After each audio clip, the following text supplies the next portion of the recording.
국회의원 정수를 200명 이상으로만 하고 있죠.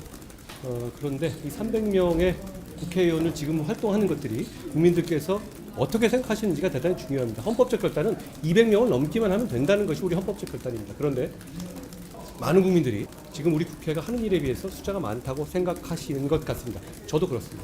우리 국민의힘도 반성적으로 그렇게 생각합니다. 그렇기 때문에 우리는 250명으로 줄이는 안을 낼 것이고, 민주당이 반대하더라도 이번 총선에 승리해서 그 안을 통과시켜서 국회의원의 정수를 250명으로 줄일 겁니다.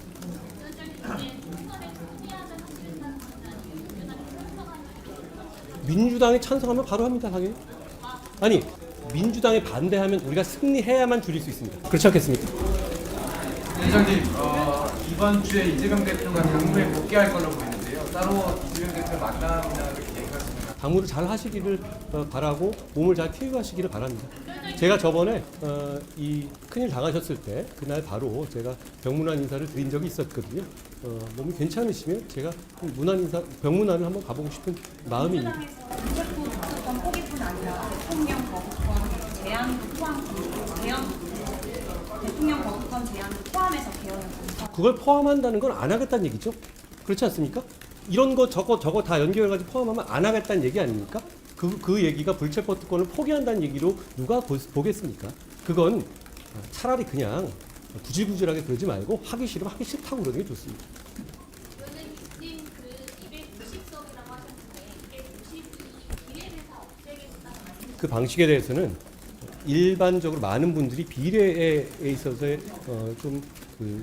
우리 지난 4년 되돌아보면 그 비례의원들 중에서 실제로 과연 직능을 대표한다기보다는 다음 지역구를 따기 위해서 그 당에 권한 있는 사람에게 맹목적으로 추종하고 충성하고 그 과정에서 무리한 가짜뉴스를 뿜어대고 그걸로 정치와 국민들의 마음을 혼탁하게 한 예를 우리가 잘 봐왔습니다. 그렇기 때문에 비례대표에 대한 여러 가지 비판의 시각이 있는 것도 알고 있습니다. 그렇지만 반면 지역구에서 당선되긴 어렵지만 직능과 소수자를 대표한다는 비례대표 제도의 순기능도 물론 있습니다. 민주당이 그걸 그렇게 운영하고 있지 않은 게 문제인 것이죠.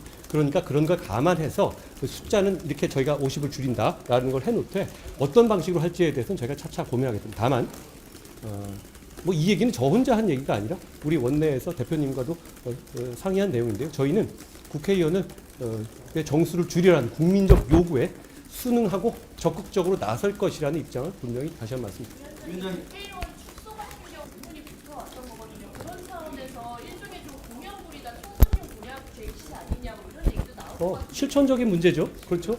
저희는 지금까지 여러 가지 세네 개를 말하면서 다 하나씩 저희가 실천적 요구를 붙여왔거든요. 불체포 특권은 우리가 서약서 받겠다. 유기금고, 그러니까 금고형 이상의 확정될 경우에 그것도 역시 저희가 서약서 받겠다. 그리고 저희가 공천하지 않겠다는 건 실제로 이번 공천을 보십시오. 이번에 몇 가지 공천이 있거든요. 공천하지 않을 겁니다. 그런데 이 부분에 대해서는 저희가 실천적으로 할 수 있는 방법은 저희가 확고한 다짐을 보여드리는 것밖에는 없죠. 법안을 준비하겠습니다. 이런 축소 자체가 또 다른 부작용을 낳을 수 있다 이런 지적도 있어요. 어떤 지적이 있을까요? 그 인원 전체적인 인원수를 좀 축소하는 거잖아요. 국민의 대표성을 좀 축소하는 건 아니냐 이런 지적도 나올 수 있어요. 그건 아까 제가 스피치할 때 말씀드렸죠. 국민들께 여쭤봅시다. 300명이 부족하냐 많냐에 대한 판단이거든요. 그거는 여러 가지 찬반이 있을 수 있지만 다만 많은 국민들은 지금 300명이 그만큼 투입되는 세비라든가 세금을 감안할 때 그만큼의 역할을 못하고 있고 오히려 줄여도 더 집약적으로 잘 할 수 있다라고 생각하실 거라고 저희는 생각합니다. 저희는 그쪽의 판단이 더 국민의 판단이라고 보고 그 판단을 따르고 그 판단에 따라서 적극적으로 임하겠다는 말씀을 드린 겁니다. 위원장님, 얼마 전에 5.18 폄훼 논란으로 당 윤리위에 직접 공식적으로 어떻게 생각하십니까? 저는 역사적 사안에 대한 평가라든가 이런 건 굉장히 다양할 수 있다고 생각합니다. 다만 공당이고 주류의 당인 우리는 역사적으로 공인된 평가를 따를 겁니다. 그리고 그 공인된 평가에서 너무 심하게 벗어나는 주장을 하는 분들, 그런 주장하는 분들이 저희는 공당의 주류에 있어서는 안 된다고 생각하는 거예요. 다만 생각들은 자유롭다고 생각해요. 여러 가지 생각 다 생각할 수 있어요. 저희는 자유민주주의 정당이기 때문이죠. 그 생각 자체를 막으려는 것은 아니지만 그런 분들이 자유민주주의 정당, 보수정당, 자유시장 경제를 추구하는 정당의 주류에 있어서는 안 된다는 말씀을 분명히 확인한 것이고 그런 메시지를 보내기 위해서 제가 빨리 조치한 겁니다. 의원 정부 축소를 총선 승리 의료 법안으로 하실 거라고 했잖아요. 근데 총선이 끝나면 비대위가 해체되고 위원장님도 출마 안 하신다고 했고 그랬는데 혹시 어떤 법안으로 하실 건지랑 전당대회 출마하실 거라고 혹시 아, 그게 거기까지 가네요.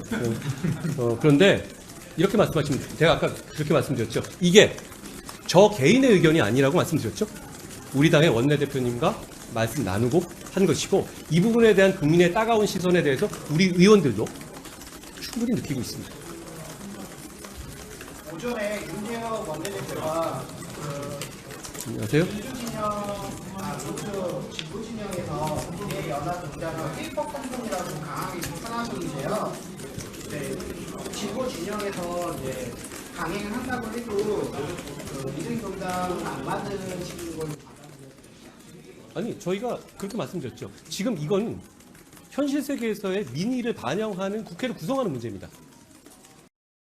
이렇게 우리가 여서야대의 이 횡포를 얼마나 오래 겪고 있고 제대로 정부가 인수됐음에도 불구하고 제대로 할 일을 못하고 있잖아요. 그건 현실적인 문제예요. 그런데 우리는 입장을 분명히 밝히는 것이죠. 지금의 그 위성정당을 출연하게 하는 제도를 만든 책임은 우리한테 있지 않습니다. 그건 민주당이 독단으로 통과시킨 거잖아요. 정의당과 연합해서. 그럼 그게 맞지 않다고 왔다 갔다 하고 있는 입장을 보이고 있죠. 우리의 입장은 분명합니다. 우리 입장은 당연히 그게 아니라 단순한 원래대로가 낫다는 것이죠.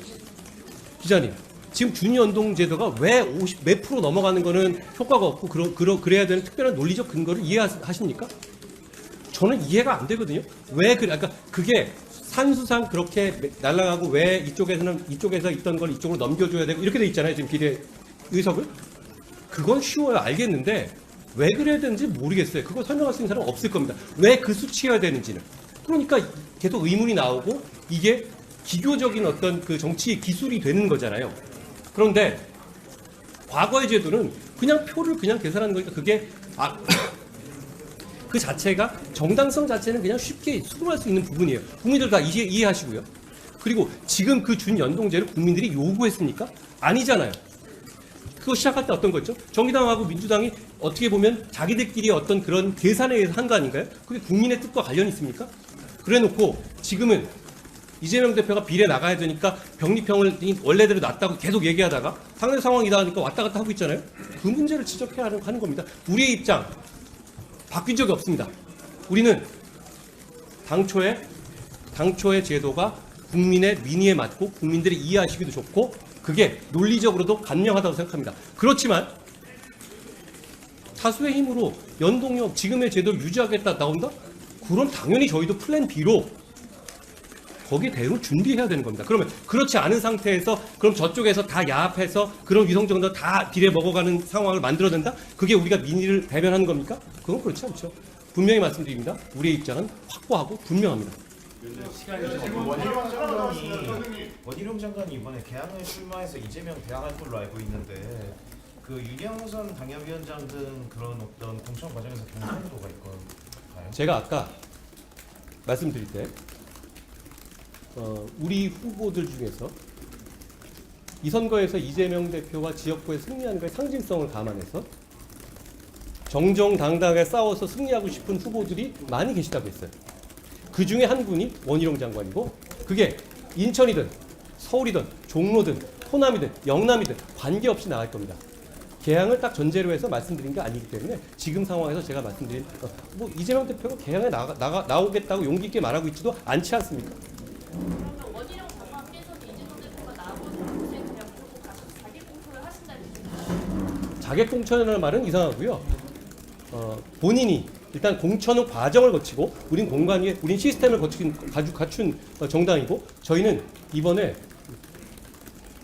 그동안 보수정당에는 어떤 시스템 공천의 그런 공식이라든가 이런 거가 사실 그동안은 없었습니다. 제가 놀랐던 것인데요. 우린 이번부터 우리 당의 시스템 공천을 시작할 겁니다. 그 시스템 공천의 틀에 맞지만 원희룡 장관께서 그런 의기와 결기를 밝히신 겁니다. 거기서 승부하시겠다는 것이죠. 그 시스템에 벗어난다라든가 그런 건 당연히 아닙니다. 원희룡 장관께서는 만약 이재명 대표가 개항을 해서 출마하실 경우에 저희의 이곳에서 우리 후보로 출마하시기 위한 절차를 밟으실 거라고 저는 생각합니다. 그 배우 이성균 씨 사망 두고 문화예술인들이 정치권의 진상조사 지난번 요구했었는데 혹시 여당 대표로서 좀 하실 말씀이나 입장이 있으신가요? 유명인이나 연예인 국한할 건 아니고요. 어떤 사안에 대해서 말초적인 보도가 이어지고 그 과정에서 여러 가지 정보가 여러 가지 방식으로 유포되어 온 것은 어제 오늘의 일은 아닙니다. 그리고 그 과정이 대단히 고통스럽고 그 당사자에게 너무나 그 가족이나 당사자에게 큰 비극을 가져온다는 점도 잘 알고 있습니다. 저도 비슷한 일을 많이 당해봤고요. 그런 점에서 개선이 필요하다는 점에서는 저는 대단히 공감합니다. 다만 그것이 어떤 연예인들에 한해서 그래야 된다라든가 셀럽에 한해서 그래야 된다 그런 식의 생각에는 많은 국민이 동의하지 않을 거고요. 많은 사람들이 그런 식의 피해를 당할 수 있는 구조에 대해서 여러 가지 개선점을 찾아봐야 한다는 그분들의 말씀에는 취지에는 공감합니다. 여기까지만 그래. 죄송합니다. 그 대통령이 거부권을 행사하기까지의 과정에서 국민과 야당을 설득하기 위한 노력을 했다는 의견에 대해서 여러 가지 의견이 있으신 거고요. 중요한 건 그게 거부권을 행사할 만한 악법이냐 아니냐의 문제입니다. 저는 그 부분에 대해서는 상당히 선명하다고 생각하고 여러 차례 설명드린 바 있습니다. 자, 오늘 내가 충분히 드린 것 같으니까 아니 여러 번 하셨으니까 안 하신 분들 혹시 있으시면 하셔도 되고요. 안 하신 분들 혹시 있으시면 하셔도 되는데 괜찮으시죠? 고맙습니다.